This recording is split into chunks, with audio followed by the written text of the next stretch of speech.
Okay, so paano nga ba natin ma-unlock yung GGives natin sa ating GCash account? Para po magamit natin si GGives po pang bayad sa online purchases natin, para po siyang pinaka-credit card. So paano nga ba tayo mag-apply at paano nga ba natin ma-activate si GGives? Ay ituturo ko po sa inyo step by step sa video nito. Kaya panoorin niyo po hanggang dulo ang video nito, huwag po kayo mag-skip. So una, punta po tayo sa pinaka-dashboard ng ating GCash at i-click lang po natin yung GLoan. Ayan, pag-click po natin sa GLoan, ito po yung kasunod na makikita ninyo. I-click lang natin tong GLoan. Ayan.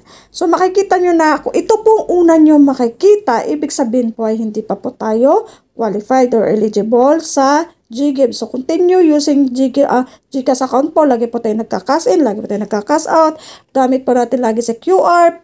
Pwede na, lagi natin gamitin sa GCash, pangbayad sa mga online purchases, mga pambayad natin sa kuryente, tubig, ganun. Para po mas madali natin siyang ma-unlock si GGives. Katulad lang po sa GLoan at GCredit. Yan po yung mga sekreto para po mas mabilis ma-unlock si GGives din. Okay, so halimbawa ito po yung nyo, diba? Balik na lang po kayo. Continue using lang po, lagi po tayo nagkakasin. And then, pag ito po nakikita natin, ibig sabihin ay eligible na po tayo na magamit po or mabilang si GGives. So, okay lang tayo. Pag-click natin sa okay, ito po yung makikita natin.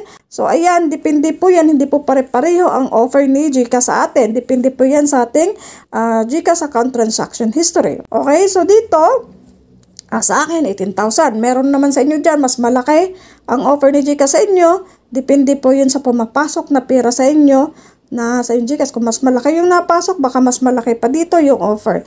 Last month, ang offer sa akin ay 30,000, then bumababa.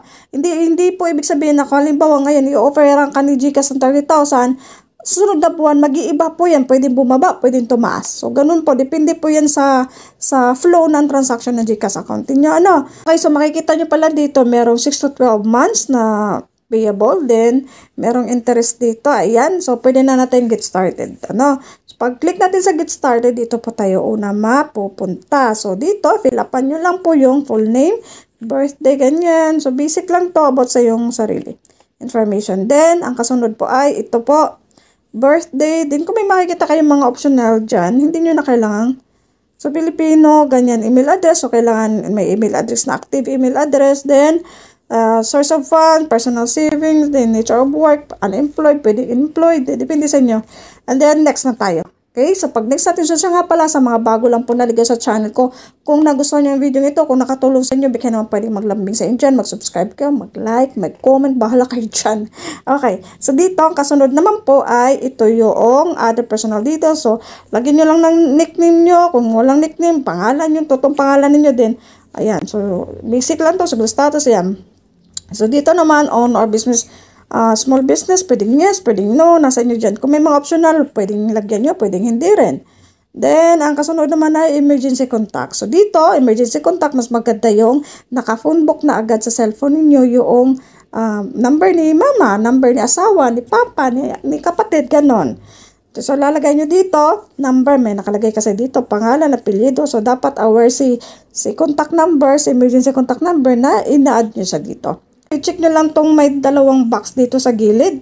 Then, activate my GGives na. Okay, ang kasunod naman, ito naman. Then, magsisend po ng OTP si GCash sa inyo, sa number ng ninyo. Then, ilagay nyo lang dito. Ayan, so ito yung OTP. Then, lagay nyo dito. Then, mag-submit na. Okay, so sana po nasundan nyo no. Ngayon, dito na po tayo. Nag-reflect na ngayon sa ating GGives dashboard. Okay, so dito daw, may makikita kayo ditong pwede kayo makautang ng 3 beses lang. Okay? Pwede nating utangin tong 18,000 lang sa loob ng 3 beses lang. Then, pwede ang minimum na utangin natin, i-purchase natin ay 2,000. Kung halimbawa, mag-purchase tayo ng isang product na less than 2,000, ay hindi po siya pwede. Okay? Klaro po, dapat po ay 2,000 minimum pataas. Hindi po 2,000 pababa. Hindi po siya pwedeng ganon. Hindi natin pwedeng magamit si GGives kung less than 2,000. Depende po yan sa inyo dito. Sa akin kasi less than 2,000. 2,000 minimum. Depende yan sa inyo dyan. Makikita nyo sa dashboard ninyo.